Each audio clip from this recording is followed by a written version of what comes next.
What's up guys, and welcome back to the channel. It is I, Deimos, and today we are going to be going over some tips for Bind on Valorant.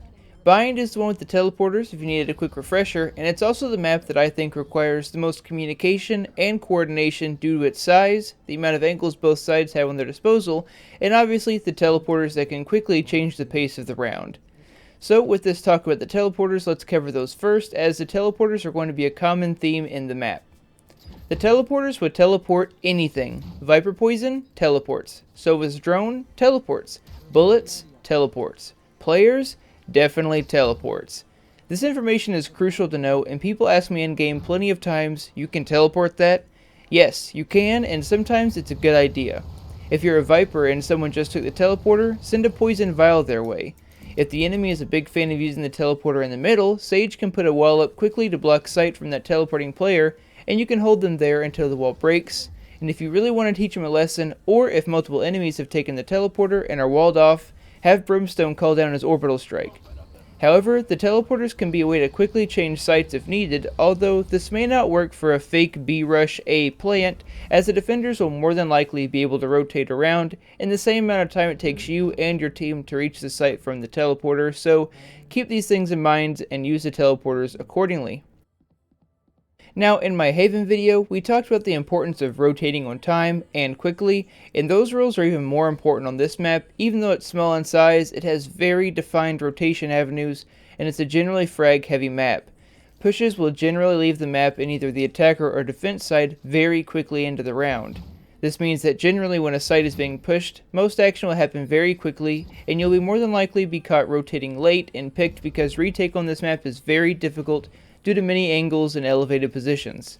So, rotate quickly, listen for the teleporter audio cues as they are very loud, and for good reason. If you hear a teleporter being used, rotate accordingly. We will quickly go over some hotspots and very common angles to be aware of that can make or break the early push from attackers. This is showers, and I'm sure you've noticed in pistol rounds a fair amount of attackers will push through here to get the orb and also try and get control of the A site. Up on these boxes is a 50-50. It may work, and it may not. Most people are aware of this angle and will be ready for someone to be up here. However, it still works sometimes, so just be aware of it and don't be on the receiving end of it because everyone's going to make fun of you. This is lamps, and it's not uncommon for someone to play here to slow down or stop entirely a mid-push into A.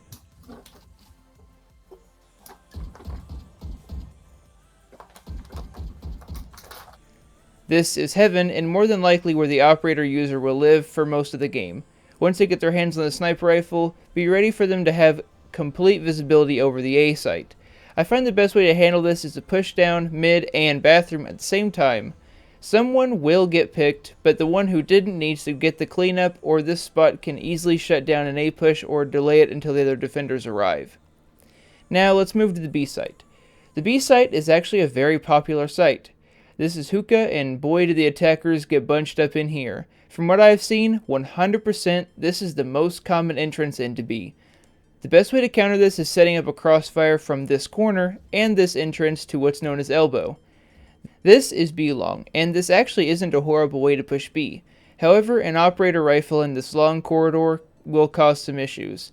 So be careful if it's later in the game, but having a few people push through Hookah and one or two slowly walk up B long is actually a pretty good way to slowly gain site control that I've noticed.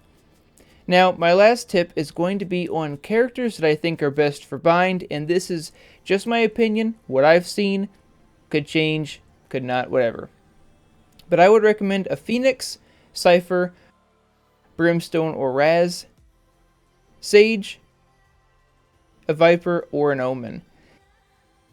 Phoenix is great for the early engagements, and since most attackers will be pushing from the same way, his flashbangs are a great tool for pushing multiple enemies. Cypher is great due to his trip mines, which can be a very valuable tool to slow attackers or just be aware of their presence anywhere on the map. Brimstone, because as I said with Phoenix, his orbital strike can easily take out multiple attackers since they're generally coming from very defined paths. Also, Raz can fill this role. Her grenades and a rocket launcher are a great way to deal with attackers pushing through Hookah or through very tight spaces. Sage, because she's Sage, healer is always great.